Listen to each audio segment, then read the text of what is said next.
Welcome back to screen time Idris. எனக்கு என்ன படம் ரிவ்யூ பார்த்தீங்கன்னா கருப்பு. இந்த படத்தை வந்து பார்த்தீங்கன்னா ஆர்ஜே பாலாஜி வந்து டைரக்ட் பண்ணியிருக்காரு. அவர் இந்த படத்தில் வில்லனாக நடிச்சிருக்காரு. சூர்யா ஹீரோவாக நடிச்சிருக்காரு. திரிஷா, மன்சூர் அலிகான், நட்ராஜ் நிறைய பேர் இந்த படத்தில் வந்து நடிச்சிருக்காங்க. இந்த படம் எப்படி இருக்குது வார்த்தையிலே ரொம்ப ஜென்யூனாக ரிவ்யூ பண்ண போகிறோம். சேனலை சப்ஸ்கிரைப் பண்ணாதவங்க சப்ஸ்கிரைப் பண்ணிடுங்க. கருப்பு எப்படி இருக்கும் பார்த்தீங்கன்னா, சூர்யா வந்து ஒரு கருப்பு சாமி மாதிரி இந்த படத்தில் வரும். ஆர்ஜே பாலாஜி இதுக்கு முன்னாடி மூக்குத்தி அம்மன் எடுத்திருப்பாரு. அந்த படத்தில் வந்து அம்மன் வந்து வருவாங்க மண்டி ரூபத்தில். அந்த மாதிரி இந்த படத்தில் வந்து கருப்பன சாமி வந்து சூர்யா வந்து ஒரு அட்வொகேட்டாக அந்த படத்தில் வந்து கோர்ட்டுக்கு வராரு. கோர்ட்டில் வந்து ஆர்ஜே பாலாஜி வந்து பார்த்திங்கன்னா ஒரு கரெக்டோட அட்வொகேட்டாக இருக்கார். அவர் எல்லா கேஸ்லேயும் வந்து திரிஷா பார்த்திங்கன்னா அவர் வந்து ஜெயிக்கிற மாதிரி காட்டுறாங்க. அவர் வந்து ஒரு பின்னாடி வந்து ஒரு டீம் வந்து செட்டப் பண்ணி வச்சு எல்லாத்தையும் பணம் கொடுத்து ஜட்ஜிக்கும் வந்து பணம் கொடுத்து நீதியும் நியாயத்தையும் வந்து விலைக்கு வாங்குற மாதிரி காட்டிகிட்டே இருப்பாங்க. இதனால் நிறைய நியாயமான கேஸ்லாம் வந்து தோற்று போய் நியாயம் கிடைக்க வேண்டிய மக்களுக்கும் நியாயம் கிடைக்காம நிறைய சிக்கலில் மாட்டுறாங்க. இதை போய் அங்கே இருக்கிற கோர்ட்டு உள்ளே வந்து ஒரு கருப்பு சாமி இருக்கும். அங்கே போய் வேண்டி மிளகா அரைச்சா வந்து நல்லது நடக்குன்ற மாதிரி ராம் சொல்கிறாரு. அங்கே வந்து எல்லா கருப்பு சாமிகிட்ட வந்து நியாயத்தை கேட்டு வேண்டுறவங்களுக்கெல்லாம் கருப்பு சாமியை வந்து நியாயம் வழங்குறாரு. அதுதான் வந்து சூர்யா. அந்த கருப்பு சாமி வந்து சூர்யா. ஆர்ஜே பாலாஜியும் வந்து தண்டிக்கும் போது இந்த மாதிரி ஒரு நார்மலான ஒரு மனுஷனாக வந்து நீங்கள் வந்து நியாயத்துக்கு நீதிக்கும் போராடி பாருங்கள், அப்படி போராடி ஜெயிச்சு காட்டுங்க, அப்போ தெரியும் உங்களுக்கு இங்கே எல்லாமே வந்து காசு தான் அப்படின்ற மாதிரி சொல்லி சூர்யா வந்து அட்வொகேட்டாக வந்து அங்கே நடக்கிற அந்த கோர்ட்டில் நடக்கிற அநியாயங்கள்லாம் வந்து தட்டி கேட்க ட்ரை பண்ணுறாரு. நிறைய விஷயங்களை வந்து மாற்ற ட்ரை பண்ணுறாரு.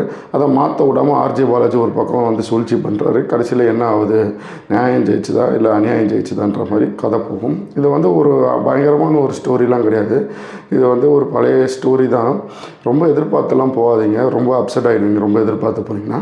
ஒரு ஜாலியாக ஒரு என்டர்டெயின்மெண்ட்டான ஒரு படம் பார்க்கணும். சூர்யாக்காக வந்து ஒரு ஒன் டைம் வேணால் வந்து இந்த படத்தை வந்து பார்க்கலாம்.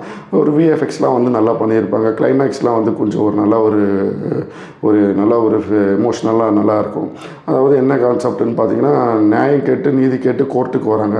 அங்கே நியாயம் நீதியும் கிடைக்காததுனால கோயில் வாசலில் வந்து நிற்கிறாங்க. கோயில் வாசல் நின்று கடவுளை வந்து ஆக்ரோஷமானால் என்ன ஆகும், இந்த உலகத்தில் நடக்கிற அநியாயத்தெல்லாம் வந்து தட்டி பார்த்து தட்டி கேட்கணும்னு கடவுள் இறங்கி வந்தால் என்ன ஆகும் அப்படின்ற இந்த படத்தை வந்து ஒரு மெசேஜாக ஆர்ஜே பாலாஜி சொல்லியிருப்பார். அதே சமயத்தில் எப்படியெல்லாம் கரப்ட் நடக்குது, ஒரு கோர்ட்டுக்குள்ளே வந்து எப்படியெல்லாம் காசு வாங்குறாங்க, எப்படியெல்லாம் லஞ்சம் வாங்குறாங்க, அட்வொகேட்ஸ்லாம் எப்படியெல்லாம் இருப்பாங்க, ஜட்ஜும் வந்து எப்படியெல்லாம் வேலை போகிறாங்கன்ற விஷயத்தையும் வந்து காமிச்சிருப்பார். இது நிஜ லைஃப்லேயும் நடக்குது. ஒரு கோர்ட்டுனா அங்கே போகணுன்னு நியாயம் மட்டும் கிடைக்காது, அங்கேயே லஞ்சம் வாங்குகிற ஜட்ஜஸ் நிறைய பேர் இருக்காங்க. அதெல்லாம் தான் வந்து இந்த படத்தில் வந்து அப்படியே காமிச்சிருப்பாங்க. ஒரு கரப்டட் வக்கீலும் இருக்காங்க, அதே சமயத்தில் ஒரு நேர்மையான வக்கீலும் இருப்பாங்க. அந்த மாதிரி வந்து இந்த படத்தில் வந்து சில விஷயங்கள்லாம் தத்துரூபமாக வந்து வெளிச்சம் போட்டு காமிச்சிருப்பார். இன்னும் ஸ்டோரி வந்து அந்த அளவுக்கு என்கேஜ் ஆகலை. சூர்யா வந்து ஃபஸ்ட்டு அவர் ½ hour கழிச்சு தான் வருவார். சூர்யாவுக்கு இந்த படத்தில் வந்து கொஞ்சம் ரோல் கம்மி மாதிரி தான் இருக்குது, ஏன்னா ஒரு கடவுளாக வர்றதுனால. பட் ஆனால் ஓகே, படம் வந்து ஒரு ஒன் டைம் வந்து ஃபேமிலி ஆடியன்ஸ்லேருந்து யங்ஸ்டர்லேருந்து எல்லாருமே பார்க்கலாம். ஒரு என்டர்டெயின்மெண்ட்டான ஒரு படம் அப்படின்ற மாதிரி தான் சொல்லுவேன். பேக்ரவுண்ட் ஸ்கோர்லாம் நல்லா ஒர்க் அவுட் ஆகிருக்கு. நல்ல ஒரு சூப்பராக ஒரு எப்படி ஸ்க்ரீன் ப்ளே எப்படி ஒரு ஃபஸ்ட் ஹாஃப் நல்லா ஒரு இன்ட்ரெஸ்டிங்காக கொண்டு போகணும். செகண்ட் ஹாஃப்லேயும் வந்து கொஞ்சம் ஆடியன்ஸ் எல்லாத்தையும் என்கேஜாக வச்சுக்கணும். எப்படி ஒரு பாட்டு, ஒரு கலர்ஃபுல்லான ஒரு படம், ஒரு பாட்டு, என்டர்டெயின்மெண்ட், எமோஷ்னலாக எல்லாமே வந்து ஒரு படத்தில் வந்து கொடுத்துருக்காருன்னு தான் சொல்ல முடியும். ஒரு கமர்ஷியல் படம், ஒரு பக்கா கமர்ஷியல் படம். அதிலேயே வந்து ஒரு சோஷியல் மெசேஜும் வந்து சொல்லியிருக்காரு. ஒரு சூர்யாவுக்கு வந்து ஒரு கம்பேக் மூவிலாம் சொல்ல முடியாது. நிறைய பேர் கம்பேக் மூவி ஆஹா ஓஹோ அப்படின்லாம் கிடையாது. எந்த கம்பேக்கும் கிடையாது, எந்த வெங்காயமும் கிடையாது. ஒரு படம், ஒரு சூர்யா வந்து இதில் வந்து நடிச்சிருக்காரு. ஒரு ஆர்ஜே பாலாஜி ஒரு சோஷியல் நடிச்சிருக்காரு. சோஷியல் ஒரு படம் சூர்யா வந்து ஒரு நடிச்சிருக்காரு, ஒரு கமர்ஷியல் படம். ஆர்ஜே பாலாஜி வந்து இதில் வந்து ஒரு சோஷியல் மெசேஜ் சொல்லியிருக்காரு. ஒரு கோர்ட்லேயும் இப்படி அநியாயங்கள்லாம் நடக்கும், ஒரு நீதி வழங்க வேண்டிய இடத்துல இந்த மாதிரி அநியாயங்கள்லாம் வந்து நடக்குது அப்படின்ற ஒரு விஷயத்தையும் வந்து ஒரு வெளிச்சம் போது காமிச்சிருப்பார்.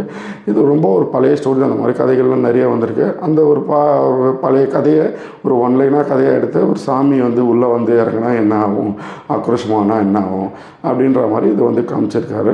மற்றபடி பயங்கரமான ஒரு படமாக இருக்கும், ஒரு சூப்பராக இருக்கும், ஒரு படம் போய் பார்த்து ஆகணும் அப்படின்லாம் ஒரு இன்ட்ரெஸ்ட்டை எதிர்பார்த்து போனீங்கன்னா கண்டிப்பாக ஏமாற்றம் தான் கொடுக்கும். எந்த ஒரு எதிர்பார்ப்பும் இல்லாமல் சும்மா நார்மலாக போய் பாருங்கள். அவ்வளோ ஒரு டைம் பாஸ். ஒரு தடவை போனீங்கன்னா ஜஸ்ட் ஒரு டைம் பாஸ், அடிக்கிற வெயிலுக்கு ஏசியில் போய் உட்காந்து ஒரு டைம் பாஸ் பண்ணிட்டு வரலாம். ஒரு என்டர்டெயின்மெண்ட் மூவி, அவ்வளோதான். மற்றபடி பயங்கரமான ஒரு படம்லாம் கிடையாது. இந்த படத்தோட ரேட்டிங் நம்ம சேனல் என்ன பார்த்தீங்கன்னா 2.5 out of 5. மறக்காமல் வீடியோ பிடிச்சிருந்தா லைக் பண்ணுங்கள், ஷேர் பண்ணுங்கள், சப்ஸ்கிரைப் பண்ணுங்கள். தேங்க்யூ.